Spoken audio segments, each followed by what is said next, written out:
Hey there guys, welcome back to Garage Football. We've just watched Fulham play West Ham at Craven Cottage where it finished Fulham 0, West Ham 0, but that doesn't tell half the story, particularly in stoppage time.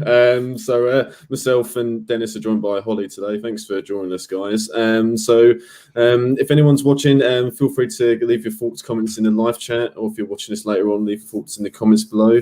Don't forget to subscribe to Garage Football if you're new. So, Holly, your thoughts on that draw with Fulham today? Just a frustrating one all round. I think the game was obviously frustrating enough, and then the end has just killed me off, if I'm honest. It's been not the only one. It's been such an exciting season so far in the majority, but it's Mike Dean, isn't it? Every time. Yeah, really, really just gutted. I don't even know how to collect my thoughts. I'm trying to not swear. Swear as much as you want. I think I'm absolutely staggered by that decision, but we'll go into that in great detail later. Dennis, I mean, your rant along with the other lads on the West Ham Way watch along was absolutely hilarious. I recommend everyone go and watch it later. But your thoughts on the game overall? Obviously, you know, West Ham we've been playing well recently, but tonight we weren't really active, were we?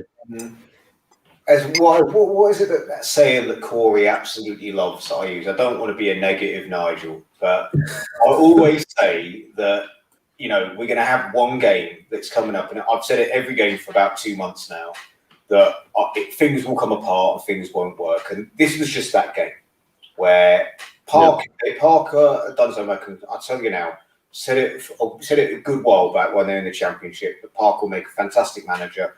Just needs to hone his craft. I think today really shows that. I think today shows that Parker is a lot more mature than the Parker we played at the London Stadium right now. But it's just one of the good things come unstuck. Like Lingard, it was night and day compared to how he played against Villa, and you're going to have those. But again, it's completely overshadowed by two things. And again, the first thing has been softened because of the Soucek recovery, but the Antonio injury. Hopefully, it's just a little deal and he's gone off as a precaution. But if he's out for a substantial amount of time, we're now looking at right over our shoulders because Yarmolenko can't play as a pressing forward. Odubek barely played, and Moyes keeps saying, I need to give him more, need to see more of him. Well, bloody play him then, mate. Right? That's the only way you're going to see more of him. You've seen training, you watch the under 23 games, what more has he got to do? You know? But yeah, the red card really has changed the entire complexion of the show because we could have come on and take out that we'd be ranting about the Antonio injury, but we'd have been like, laughing about it, like, shit house football, that mud pile and penalty area. But now it's just become the Mike Dean show, and that's exactly what he wants. He wanted it just to be all about him looking at the monitor. He wanted everyone to be like, look at Mike Dean, yeah. And he's now gone into the change room with that big smug smile on his face, and it's like having a chat. And one thing I noted again, the way we saw it on the West Ham way, and forgive me if both of you, fresh pair of eyes, could say this is different, but we saw it as Mitrovic was telling Mike Dean it wasn't a red card. I don't know. Yeah, we saw that as well. Yeah. There we are. The guy that got elbowed is saying it's not a red card. Let's get on with it. But Mike Dean still insists on doing it. Yeah, none of the other Fulham players appealed.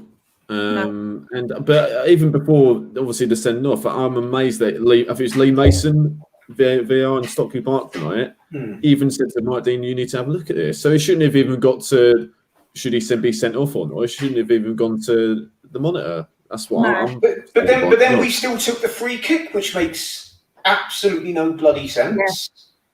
I said exactly the same thing. And apparently the reason that it went to VAR was because Soucek had a closed fist, but I couldn't see a closed fist at all. His hand was sort of like that, but it wasn't like, it was kind of like that. Like it wasn't. It grazed it. It's just where he's so gangly and lanky. That's all it is.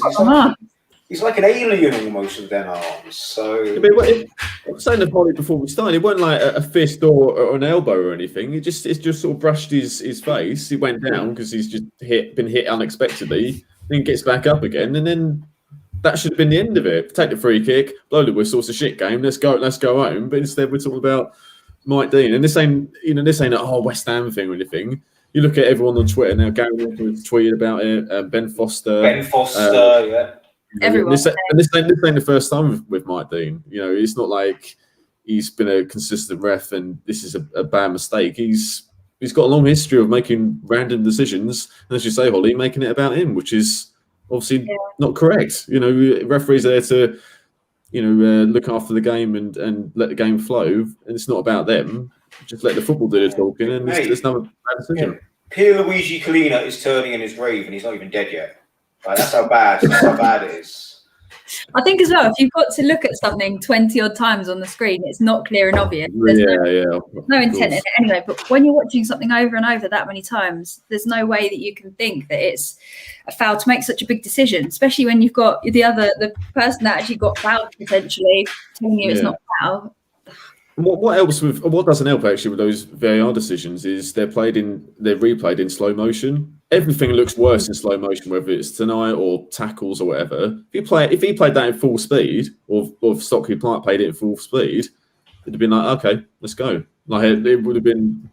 Do you know what I mean? But it didn't show the seconds leading up to it either, because if you actually watch, you can see why he's lifting his arm up out the way to get around Mitrovic. So I think, a slow motion, tiny clip of the actual incident can make it look very different to how it is in real time, can't it? Yeah, no, definitely. Well, let's actually talk about the match rather than that embarrassment of the decision right at the end. I felt, Fulham especially in the first half, they settled quicker than us, and that sort of high energy, intensity, and possession play that we've showed against Crystal Palace and Villa in the recent away games just wasn't there throughout, really, but especially at the start. Yeah, I don't know if whether it's people tiring slightly. It was the third game in a week, wasn't it? But from the very beginning, we sort of set the tempo where we weren't getting the first or second ball. If we were getting a toe on it, and it was just going straight back to them. We just weren't holding possession at all. And I think as well, that's where we've got players like Lingard, Benrahma, that they can play brilliantly with the ball at their feet. But when we weren't getting any possession, we were just sort of setting ourselves up to find it a very difficult game. Yeah, and I think after I made a note of Sky when they come up with a few of the stats and stuff. After 8 minutes, only 6% of the play was in Fulham's third. Yeah. So just show we didn't start off very well. I just want to come to you, Dennis. This comment in the chat from Benjamin Jude. Thanks for your comment, mate. And he says they should broadcast live audio of the VAR conversation. Need accountability for officials. I totally agree. And they do that in cricket, with the third umpire and Hawkeye decisions. Like the NFL as well, they have to explain to the crowd what they're doing, why it's happened. Rugby League, Super League, Rugby Union. So I don't see why there's this secrecy. And thanks for your comment, man. I absolutely totally agree. I think the Premier League, I think they say afterwards why decisions have been made, but that should be made in real time. Why does it have to wait till after the game? Like the Aston Villa, Sheffield United with the goal line, the goal that should have been stood, but it went over the line. Yeah. Instead afterwards, they should say it at the time. Yeah, no, I completely agree. I think there is more accountability needed, because it does feel like people can make sort of big comments, obviously behind the scenes, and then it all comes down to the ref's split-second decision. But it definitely, I don't know, it's taking the joy out of football a little bit for me, I think, at the moment. Yeah, absolutely. Yeah, just want to see something that Leslie said. Thanks, Leslie. Yeah, we had this conversation so many times in second year university. Referees should come out right afterwards and say, right, even if you're not going to do, obviously I'd rather it be in game, but turn around and be interviewed afterwards by pundits and say, so what, according to you, because here's the thing, a lot of times tonight was very different. But normally when the ref makes a bloody howler, such as classic West Ham example, when Chico Flores goes down holding his face when Carroll brushes his hair. If Howard Webb comes out and says, well, what I saw was this, and then later the pundits can say, well, from his point of view, that's why he made that decision. This is very different, Leslie, compared to what happened. I don't know if she watched the game, but Mike Dean had to watch that so many times, and he's like, you know what? Yeah, send him off. His mind was probably bloody made up before he even looked at the monitor. He just wanted the drama. He loves the drama. There's a term, but I'm not going to use it. There's a term, but I'm not going to use it. But he's just a drama queen. He just wants the attention and the thingy. Whereas the FA really need to look. The VAR itself works. It's the way it's implemented. Like Danny Ings being offside because his armpit hair or whatever it was the other week. Like, it's just ridiculous and completely inconsistent.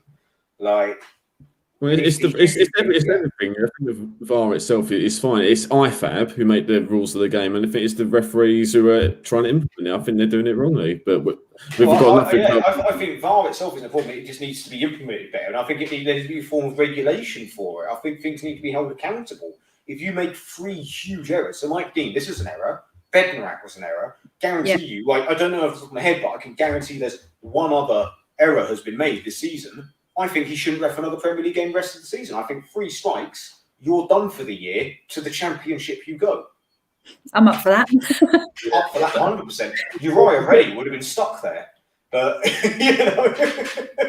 What Leslie makes, I mean, they did do it years ago, like early 2000s. I remember watching Premiership years on Sky where they had, like, I think it's like Paul Durkin and Jeff Winter, you'd see occasionally would come out, and they stopped doing it. Paul Durkin, he was a horrendous ref. Yeah, Jeff Winter, those kind of refs, they occasionally would have a post-match interview like a manager or a player or whatever, and then they just stopped doing it, and that's why you don't hear from them ever. They just stopped doing it. Yeah. We could talk about this red card all night, I think. Yeah, 100%. We can't let the red card overshadow what was a lacklustre performance with very questionable substitutions, in my opinion. Yeah. I think we keep Benrahma on later stages instead of taking him off. It's another game. Yeah, I was amazed that he came off. I think for me, he was especially in the first half, was our best attacking player. Yeah. And I feel like there's always something that can be done with Benrahma. He's one of those that can always create a chance out of nothing. So to take him off so early and then obviously put on more defensive players and Nobes, I don't know. Yeah, definitely questionable subs today. We'll come on to the second half shortly. We'll just finish off on the first half. We're still planning to talk about the red card in the first half. I know, that's why. So yeah, about midway through the first half, eventually we started passing the ball to each other rather than to Fulham players. Lingard with a really good cross to Soucek, his header went over, which possibly could have been a corner. And that all started from Benrahma, as we've said, where he turned in the middle, sprayed out to Bowen, and that led to a corner.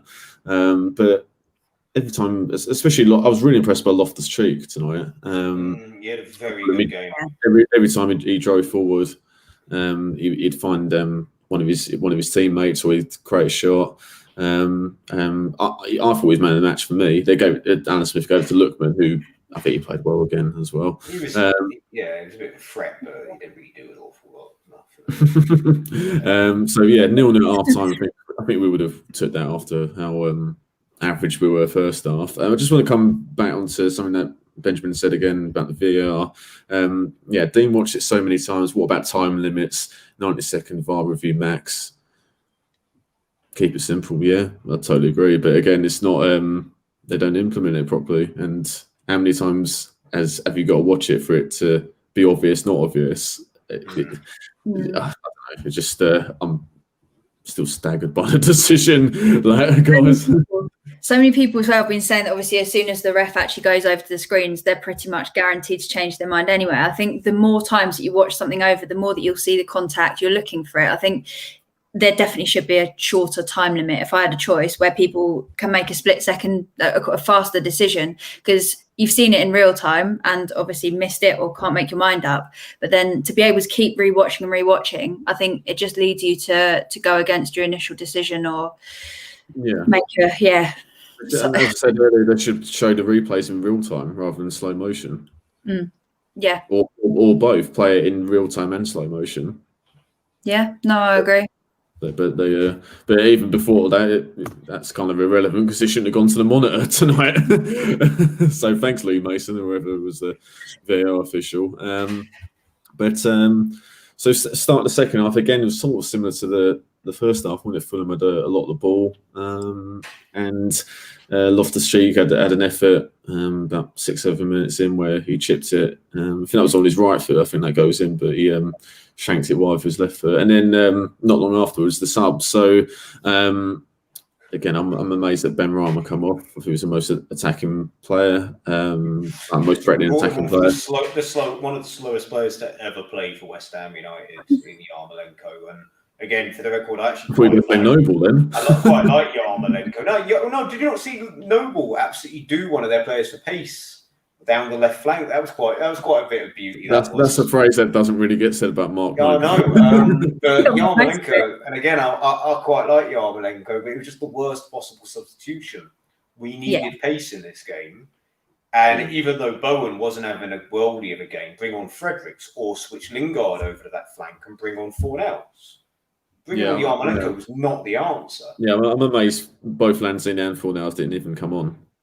Yeah, same. Right. It wasn't the subs that I would have expected at all. And like you said, Yarma's not the quickest, and he's also quite predictable. All you need to do really is stop him, cut him back, and you can out the game pretty easily. So I don't think he'd be the game-changing sub that I'd have put on at that point. No, especially as Fulham, are not the most difficult side to play against. As in, they're not the most physical. They like to play football. They'll let the opposition play football against you. So that's made for someone like Lanzini or Fornells to get on the ball, turn and create something, and they didn't play 1 minute between them, which I can't believe. What would you make of that, Dennis?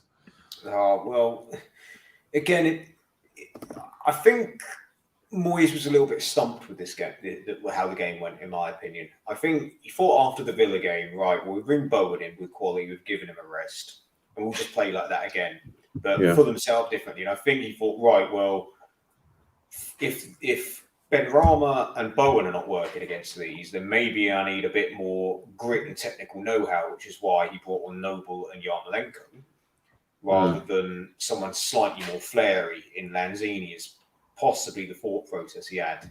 But again, some pretty weak logic trying to justify his actions. There's no justification for it.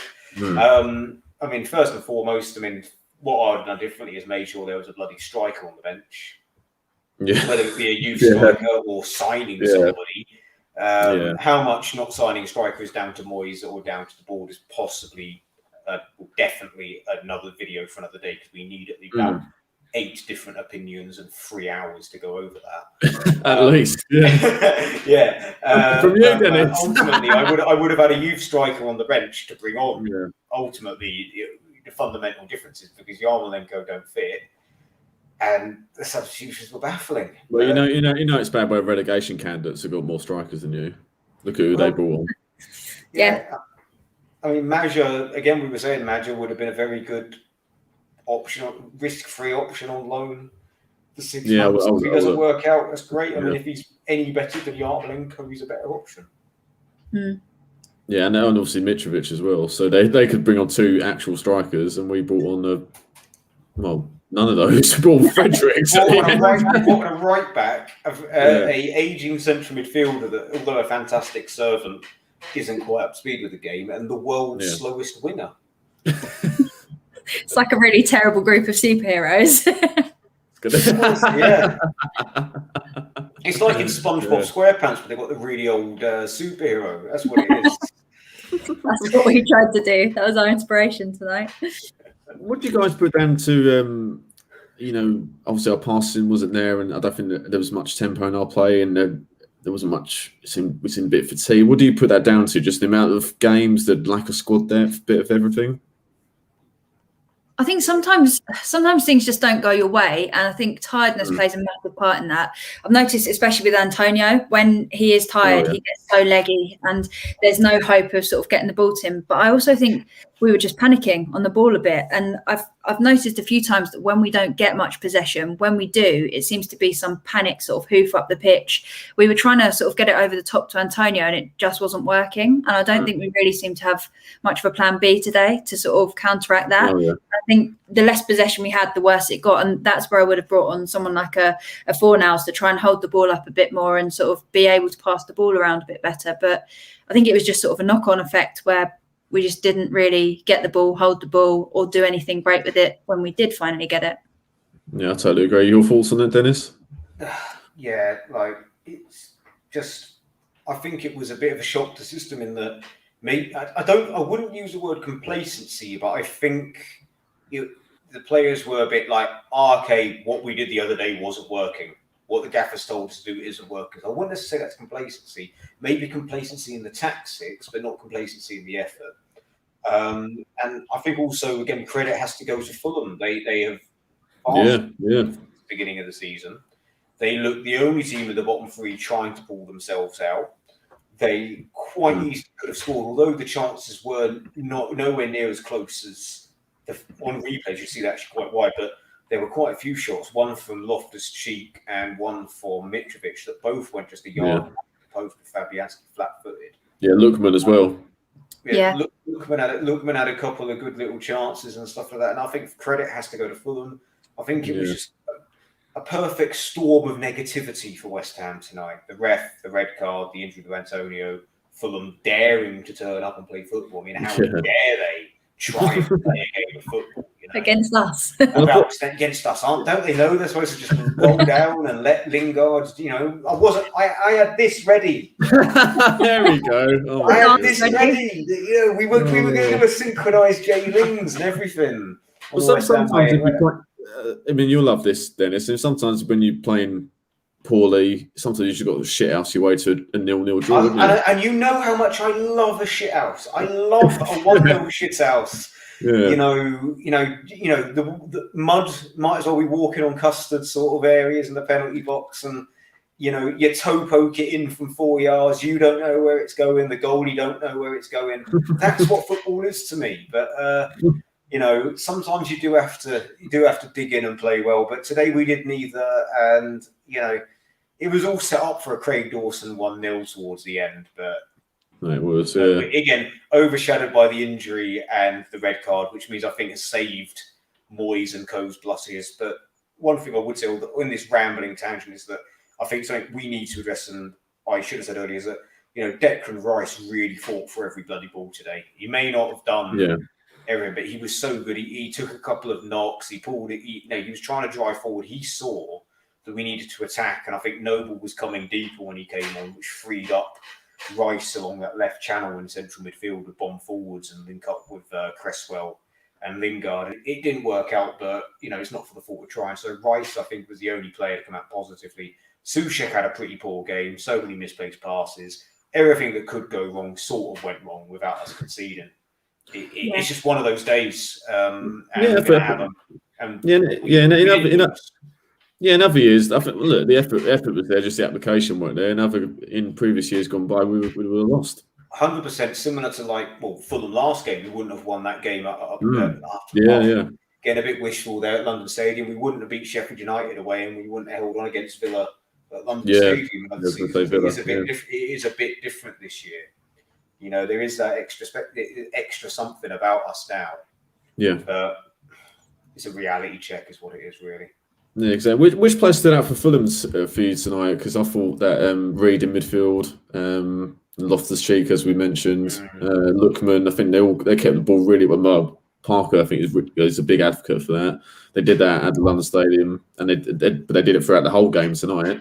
It's just that's why they're in the bottom three, because I think Sheffield United and Burnley have scored less goals than them, and I think tonight was just a metaphor for their season. Yeah, I think they just had so many chances as well that we were lucky that they couldn't put any of them away. Otherwise, we'd been in big trouble tonight. But the amount of chances they had, the amount of attempts, it was lucky for us that it didn't seem to go well. But I think that is what's gone wrong with their season. They played decent enough football. It's just making it actually turn into goals. Yeah, missed so many chances over the bar. Joking. I think I jokingly texted my mate the other day about them that they're missing Brian McBride bring him out of retirement or something like that. Back in the days they didn't have bad strikers, but you said they're just a consistent. Bobby Zamora in the studio tonight. Yeah, they had Bobby Zamora in the studio, and we were talking the other day, Bill, about how he had some fantastic goals for them for Fulham after leaving us.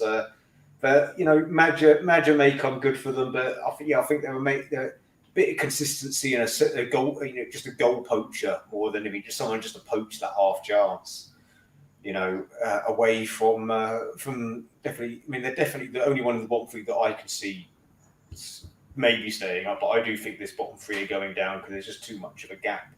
And Brighton, Burnley, Newcastle all picked up points today. Yeah. Brighton beat Liverpool, which they'll be, buoyed with. And they all did business in the transfer market. It'll be interesting, but good luck to them. As I said, a lot of love for Scott Parker, so always want them to do well, just not against us. Yeah, well, they played well against us both times this season and only got 1 point out of it, so unlucky them, I'd say. Anything else you wanted to touch on, guys, before we wrap up? It's devastated about the Antonio looking like he's injured as well. Mainly just disappointing, isn't it? Obviously, it's bad timing, but I feel like it was only a matter of time before he struggled with something to do with his hamstrings. We've seen it for so long that he is riddled with injuries around that area of his leg. So it was always going to happen. I just hope that he could hold off for longer, and hopefully it's nothing serious. I'd like to think when he asked to be subbed off, was it about the 80th minute? About that, yeah. I'm hoping that it was because he just felt something slightly and not that it seems to be properly injured, but hopefully so. Dennis, your thoughts? Well, on the Antonio thing, when I said it on the show earlier, I got told, well, everyone could see it. I did predict several times that first game in February, Antonio will pick up a hamstring. Second game in February, he's done it. So I was nearly right. Nearly missed then again. But yeah, everyone could see this was obvious, except for, depending on who you believe, either the board or Moyes. I mean, do you believe that the board did have the money available and Moyes was saying, oh yeah, I'm happy with the squad? Or is it that Moyes wanted someone and the board wouldn't get them? It's probably 6 of one, half a dozen the other. But ultimately, it's the team that suffers. And, Moyes is now going to force us out. I'm saying we can't play Yarmolenko up top against United on Tuesday. We just can't. We need pace up front against them. We need to play the young players. We've loaned out, to another young striker that could have come in. I just hope Antonio's just a precaution. He's feeling okay. But then what will happen is he'll say that Moyes will start him on Tuesday and he'll pull up after 15 20 minutes. Yeah. And if Soucek's red card isn't rescinded, then we've got Mark Noble in the middle against Bruno Fernandes. That in itself, that's it. You just have the Curb Your Enthusiasm music playing straight after it. It's done. It's just thank you, Golden Sullivan, through not investing in this window. Cheers. The inevitable has happened, and we might have a tumble down the table. I mean, if Soucek's red card is upheld, although I'd be very surprised if it is, it's 3 matches for violent conduct. Yeah. So, and we've got 3 very important games coming up: United in the Cup, Sheffield United, and I forget who we got after Sheffield United. But can imagine it's something. Well, they're all important at this stage of the season, anyway. Yeah, 100%. Just a really disappointing ending. Not the performance itself was bad, but what could be worse for our season is losing Soucek the next 3 games and Antonio maybe for longer. Yeah. So there. Well, we seem to have such a. Finally, we seem to have a team that we know who the starting 11 will be or thereabouts. So it's such a shame, obviously, that at some point we were going to get some injuries. So it's, I guess, a matter of making it work when we do have someone else slotting in for them. But when you're this thin and you can't necessarily put in a similar style of player, I think it's going to be such a challenge to not start slipping down the table if you're not really careful, especially when you get someone like an Antonio that's injured, that's been completely season-changing for us. Or Soucek as well, both of them. I think it's going to be a proper challenge for Moyes to try and keep the team performing really under that. Yeah, definitely. Well, hopefully we can bounce back in the FA Cup against Man United. So thanks, guys, for joining us. Appreciate it. Thanks, everyone, for watching, whether you're watching it live or watch it later on. I'll be back for the Man United game on Tuesday. Thanks for watching. Please subscribe to Garage Football if you're new. Like this video if you enjoyed it. Check out our other content. Follow these guys on the socials. Thanks for watching. See you later. Bye for now. See you in a bit.